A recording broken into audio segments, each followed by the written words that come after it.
Qeyri-aşkar cədvəllər bölməsindən olan bu tapşırıqda K və L hərflərinin yerindəki ədədləri müəyyən edib, qanuna uyğun şəkildə tapşırığı həll etməliyik. Qara dairənin içindəki hansı riyazi əməl olduğunu nəzərə alaq və aydın olur ki, 7 dəfə 7-nin 49 edir. 49-un rəqəmlərinin hasili isə 36 edir. Yəni bu şəkildə 7 dəfə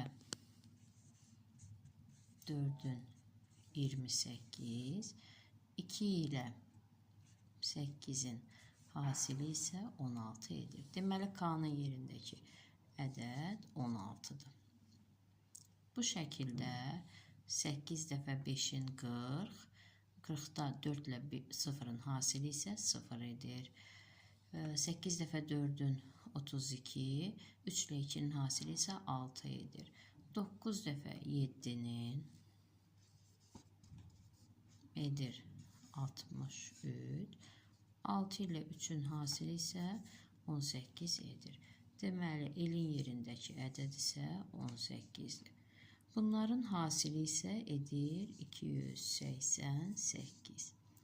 288-in rəqəmlərinin hasili isə 128 edir.